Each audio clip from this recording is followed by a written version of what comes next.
Sir ஒரு 1000 ரூபாய் பணம் போடணும் சார். பணம் போடணுமா? பணம் போடணும்னா பேங்க்குக்கு வருவியா? 150 ரூபா ஃபைன். சார் சார் ஒரு பணம் எடுக்கணும், ஒரு 2000 ரூபாய். பணம் எடுக்கணும்னா இங்கதான் வருவியா?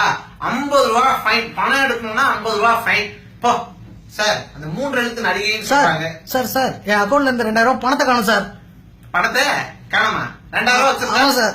காணதான் போவோம். 5000 ரூபாய் அக்கௌண்ட்ல வச்சிருக்கணும். 5000 ரூபாய்க்கு 5 பைசா குறைஞ்சாலும் 2000 ரூபாய் ஃபைன் எடுத்துருவோம். அதெல்லாம் திரும்ப வராது. போங்க போங்க சார். அந்த 3 எழுத்து நடிகைன்னு போட்டிருக்காங்க, யாரும் தெரியவே இல்லை சார். ஹலோ, ஐ அம் விஜய் மல்லையா. விஜய் மல்லையா சார்? உங்களை மாதிரி பெரிய ஆளுங்களாம் ஏன் இவ்வளவு தூரம் வந்துட்டு இருக்கீங்க? கூப்பிட்டா நான் வந்திருக்க மாட்டேன். எதுக்கு அந்த 6000 கோடி அது கட்ட முடியலன்றதுக்காக இவ்வளவு தூரம் வந்திருக்கீங்க? அதெல்லாம் தள்ளுபடி பண்ணியாச்சு சார். கடன் வரல, தள்ளுபடி பண்ணிட்டோம். இன்னொரு 6000 கோடி வேணும்னாலும் கேளுங்க, நாங்களே கொடுக்கிறோம். இந்த நஷ்டத்தினால இந்த காலண்டர் அடிக்கக்கூடிய பணிகள் மட்டும் பாதிக்கப்படக்கூடாது. அதை மட்டும் கொஞ்சம் பத்திரமா பாத்துக்கங்க சார். ஏ தம்பி, நீ யாரா? சார் எஜுகேஷன் லோனுக்காக அப்ளை பண்ண. எஜுகேஷன் லோன் வாங்க வந்துட்டேன். என்ன ப்ராப்பர்ட்டி வச்சிருக்கேன்? உங்க அப்பா என்ன பண்றான்?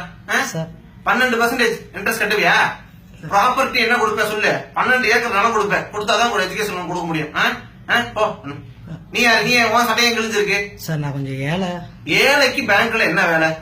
ஏழைக்கு பேங்க் யார் அக்கௌண்ட் ஓபன் பண்ணி கொடுத்தது? யார் உனக்கு? ஏழைங்களுக்கு யார் பேங்க் அக்கௌண்ட் ஓபன் பண்ணி கொடுத்தது?